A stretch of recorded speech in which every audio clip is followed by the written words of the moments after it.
Okay, and what have you been doing, G? Well, we started off just doing shirts, but now we are branching out. We're doing swimwear, we're doing skateboard decks, we're doing cargo pants, we've got dresses for the ladies as well, and so we also do posters, you know, all types of forms of art we're really trying to branch out to. Okay, then. So let's talk about passion. Okay. You know, sometimes it's easy to look at, okay, well, you're doing something in beauty and you're doing something in fashion. Oh, they're passionate. But Eric, kind of tell us about your passion in helping people with finances and their insurance and small business consulting and all that. What kind of motivated you, and where did that passion come from, kind of?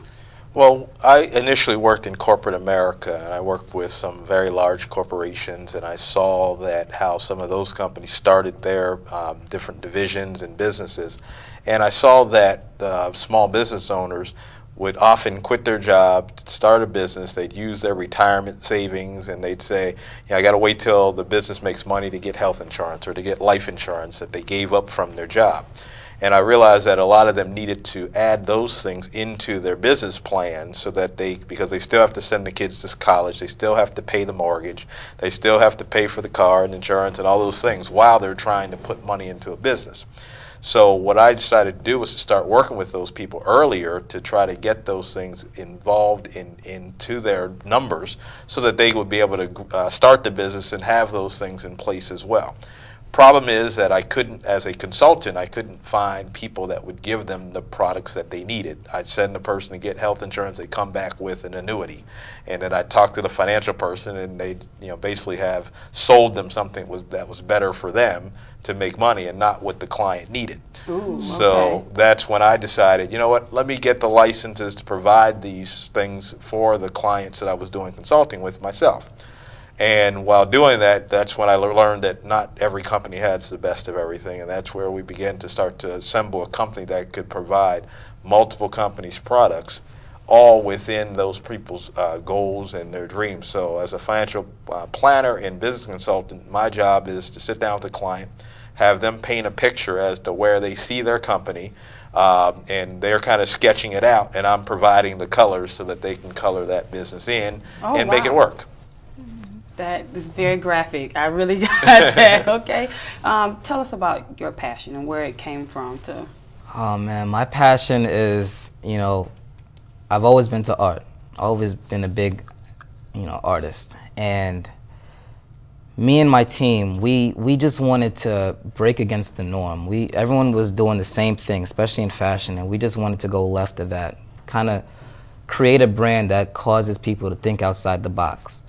We coined the phrase brainstorming on fabric because truthfully that's what we're doing. We're putting our thoughts onto these t-shirts. And so that's where the name Train of Thought comes around, because we're trying to tap into we call them passengers, our fans, their train of thought. We're trying to kind of reach out to them in that way. So promoting freedom and individuality was big for me, and that's what the brand was for. Okay. African American women are one of the fastest growing groups of people. So us ladies out there are really jumping into ownership. Now, we want everybody to do it, but African American women are really jumping out there to start their own businesses. Do you know, or do you maybe have an opinion as to why we're jumping out there and maybe seeing the opportunity to start our own thing? Maybe we're just a little bit more fearless?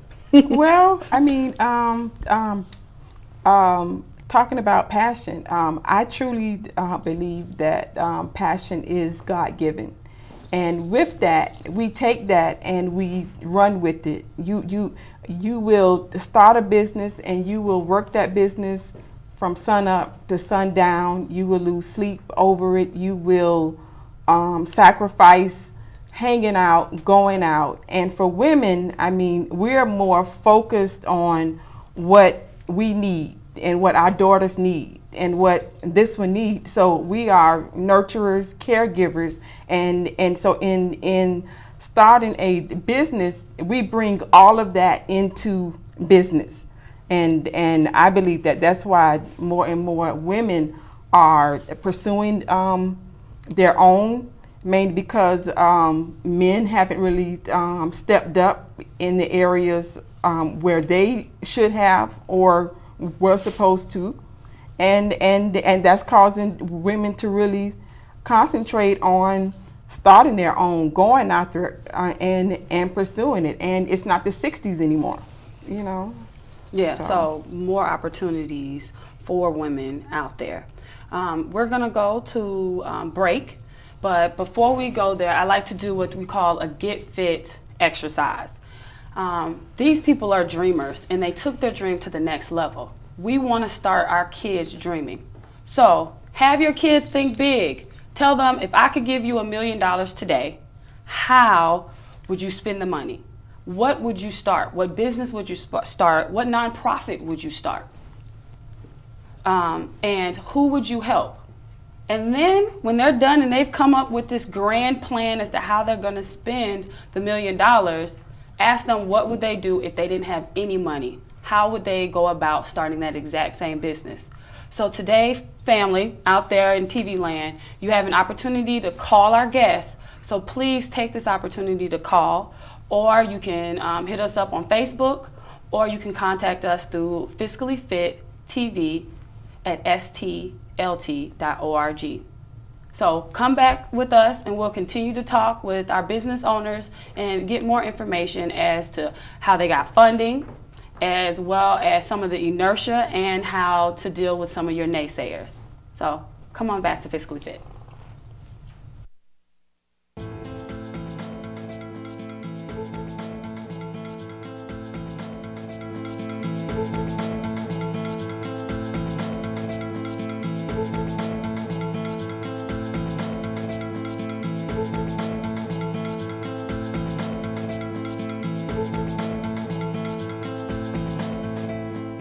Fiscally Fit was brought to you by Wachovia Bank, a Wells Fargo Company, Eldorado Furniture, and Scholars Today, Leaders of Tomorrow.